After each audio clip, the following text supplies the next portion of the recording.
कौशाम्बी पहुंचे लोक जनशक्ति पार्टी अध्यक्ष चिराग पासवान। ट्रिपल मर्डर को कहा जघन्य वारदात, बोले 3 नहीं 4 जान गई। सीएम से मिलकर बताएंगे परिवार का दर्द। यूपी के कौशाम्बी में रविवार को ट्रिपल मर्डर के पीड़ित परिवार से मिलने लोक जनशक्ति पार्टी के अध्यक्ष व बिहार के जमुई सांसद चिराग पासवान पहुंचे। सांसद चिराग पासवान ने वारदात को जघन्य बताया। उन्होंने कहा कि हत्याकांड में 3 नहीं बल्कि 4 जान गई। इसके लिए मुख्यमंत्री योगी आदित्यनाथ से मिलकर वस्तु स्थिति से उनको अवगत कराएंगे। मोहिद्दीनपुर गौस गांव में 2 दिन पहले होरीलाल गर्भवती बेटी ब्रजकली व दामाद शिवशरण की हत्या जमीन के टुकड़े के लिए गोली मारकर कर दी गई थी। रविवार को पीड़ित परिवार के घर सुबह से राजनीतिक दल के नेताओं एवं सामाजिक संगठन के लोगों का मजमा लगना शुरू हो गया।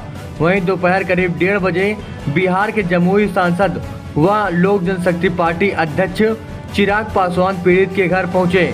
यहां उन्होंने पीड़ित परिवार की महिलाओं एवं बेटों से बातचीत कर उनकी पीड़ा सुनी।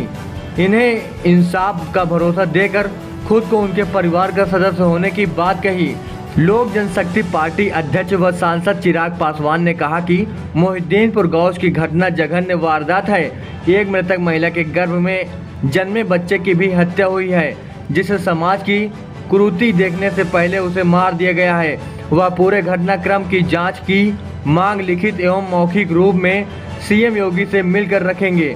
मामले में स्पीडी ट्रायल के जरिए दोषियों को सजा दिलाने की मांग करते हैं। वह पीड़ित परिवार के साथ खड़े हैं। इंडिया गठबंधन द्वारा 14 मीडिया संस्थान के बायकॉट को अघोषित आपातकाल बताया। इसके लिए उन्होंने कहा कि जनप्रतिनिधि से मन के मुताबिक मीडिया सवाल नहीं करती।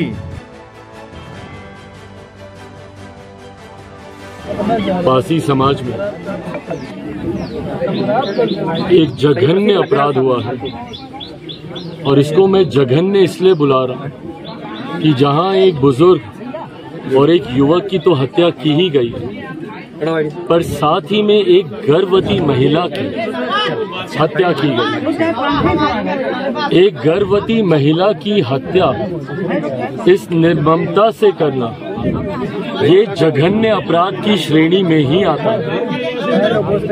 परिवार ने अपनी पीड़ा को यहाँ पर बताया कि किस तरीके से लंबे समय से ये विवाद चल रहा था और संभवतः इस विवाद की जानकारी स्थानीय प्रशासन को समय समय पर दी जा रही थी। सवाल कई खड़े होते हैं कि अगर इस विवाद की जानकारी थी तो क्या स्थानीय प्रशासन के द्वारा उचित कदम उठाए गए? नहीं उठाए गए तो क्यों नहीं उठाए गए? क्या ये जानकारी होने के बावजूद कि परिवार पे किसी तरीके का खतरा है, परिवार वालों को किसी तरीके की सुरक्षा मुहैया कराई गई? क्या कोई ऐसी इंटेलिजेंस की रिपोर्ट स्थानीय प्रशासन के पास थी कि कोई इस तरीके की घटना को अंजाम दे सकता है? ये तमाम जांच के विषय हैं और मैं उम्मीद करता हूं कि इस पर निष्पक्ष जांच होगी। आज स्थानीय लोगों से जानकारी लेने के बाद और पीड़ित परिवार से मुलाकात करने के बाद मैं लिखित रूप में भी और मौखिक तौर पर भी उत्तर प्रदेश के माननीय मुख्यमंत्री जी से बात करूंगा।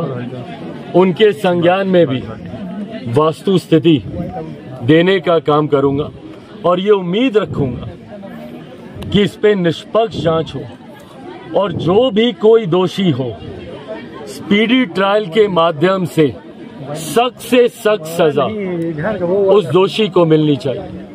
सख्त सजा इसलिए क्योंकि आपने एक गर्भवती महिला की आपने हत्या की। उसके गर्भ में पल रहे उस बच्चे का क्या कसूर था जो इस दुनिया में भी अभी नहीं आया था और इस दुनिया की संभवतः कुरीतियों को वो जानता भी नहीं था। उसको नहीं पता था कि समाज में जात पात धर्म मजहब के नाम पर भी बंटवारे होते हैं। उस बच्चे की आपने हत्या की है, इसके लिए कड़ी से कड़ी सजा और संभवतः फांसी से कम की सजा और ये प्रेसिडेंट सेट करने की जरूरत है। आज अगर इस घटना को हल्के में जाने दिया और दोषियों पे कार्रवाई नहीं हुई और मैं किसी दोषी को, कोई भी दोषी हो, हर उस व्यक्ति को, क्योंकि परिवार ने लगभग 8 लोगों के नाम एफआईआर में दर्ज किए और स्थानीय प्रशासन के द्वारा मात्र 2 लोगों की अभी तक गिरफ्तारी हुई। चाहते हैं कि जल्द से जल्द जितने दोषी हैं सबकी गिरफ्तारी हो और सबके ऊपर कड़ी से कड़ी सजा उनको होनी चाहिए। यूपी सरकार का कोई भी मंत्री अभी तक घटनास्थल पर नहीं पहुंचा है। आप बिहार से आ गए हैं, क्या बिहार के रास्ते यूपी की सियासत साधने की कोशिश हो रही है? भाई, अगर आप इसको राजनीति से देखेंगे तो आप मेरे उद्देश्य को, मेरी सोच को और मेरे आने के मकसद को ही समाप्त कर देंगे। सर, मैं खुद अपनी नजरों में गिर जाऊंगा अगर आप इसको राजनीतिक दृष्टि से देखेंगे। कहीं हिंदू मेरे नेता, मेरे पिता आदरणीय रामविलास पासवान जी ने कभी सत्ता की राजनीति के लोभ में कभी कोई निर्णय नहीं लिया। सर, इंडिया मैं यहाँ पर भी परिवार का सदस्य ही बनकर आया हूँ और यही बात मैंने तमाम साथियों के सामने कही है। मेरे पिता अगर आज जीवित होते तो वो भी इसी भूमिका में यहाँ पर आते।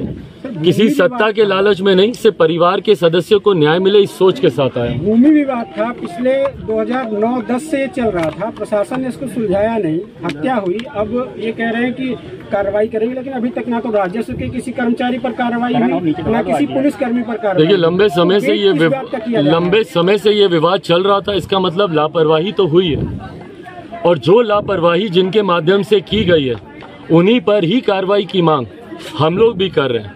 अभी तक कार्रवाई की शुरुआत हो जानी चाहिए थी, पर उम्मीद रखता हूं कि जल्द से जल्द दोषियों पर कार्रवाई होगी। यूपी के कानून व्यवस्था पे क्या कहेंगे? संस्थानों को बॉयकॉट किया है सर, इसको कैसे आप देखते हैं? भाई, ये एक अघोषित आपातकाल के तौर पर है। अगर मीडिया के साथी अगर आपसे आपके मन मुताबिक सवाल नहीं करेंगे, आप उनको बायकॉट कर देंगे, ये कहाँ का लोकतंत्र है? मीडिया को लोकतंत्र का चौथा स्तंभ कहा जाता है।